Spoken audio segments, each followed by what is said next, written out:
autre jour, en début de matinée, elle va faire une mauvaise rencontre.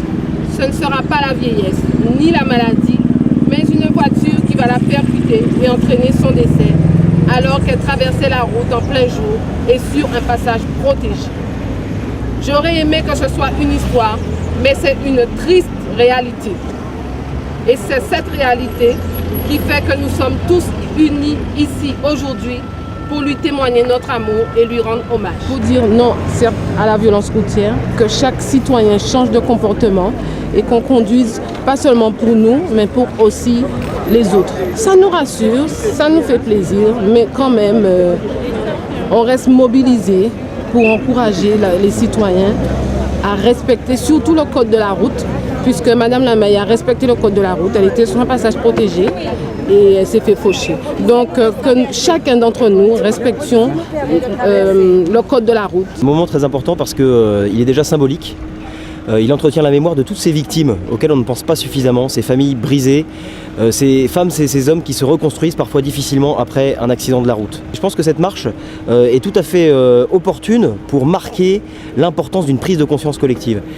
Quels que soient les efforts que les services de l'État feront pour assurer la sécurité sur les routes de Guadeloupe, si nous ne nous y mettons pas de façon individuelle, chacun, ces efforts seront vains. Il faut vraiment une prise de conscience collective. Le non-respect du code de la route entraîne des drames tels que les pertes des morts et puis des familles endeuillées, des blessés auxquels on ne pense pas suffisamment. Il y a des gens qui mettent des années à se remettre d'un accident de la route dont ils ne sont pas responsables. Sécurité routière, tous responsables. La sécurité routière, ce ne sont pas les policiers, les gendarmes qui en sont responsables, c'est chaque usager de la route. Et le droit de circuler nous impose des devoirs. Et ces devoirs, c'est le respect du code de la route et c'est le respect des autres usagers. Vous savez, j'aurais tellement aimé être présente dans d'autres circonstances que celle-là.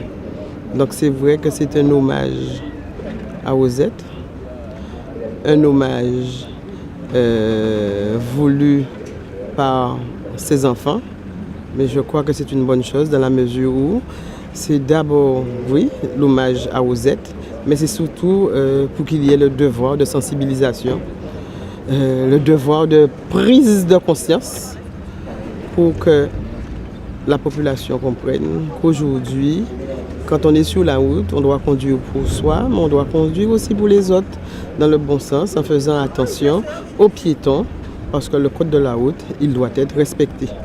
Donc aujourd'hui, on déplore autant d'accidents, je dis que cela n'est pas normal. Donc il ne peut pas y avoir un policier, un gendarme derrière chacun. Donc c'est vraiment la prise de conscience. La prise de conscience, parce que c'est douloureux de perdre une famille dans ces circonstances. Là, c'est le devoir de sensibilisation, mais aussi de solidarité à la famille, mais c'est d'abord pour faire comprendre à tout un chacun que l'on doit, je dirais, être attentif à ceux qui sont autour de nous et quelque part, on privilégie encore le vivre ensemble. C'est vrai qu'aujourd'hui, il y a les représentants de l'État, c'est une bonne chose.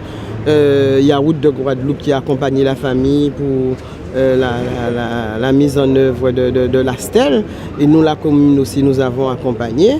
Mais c'est vrai que, comme je vous répète, pour moi, d'abord, c'est la prise de conscience. Et aujourd'hui, le préfet a déjà interpellé tous les maires pour que nous puissions mettre en place d'autres règles de manière à ce que les usagers se sentent protégés.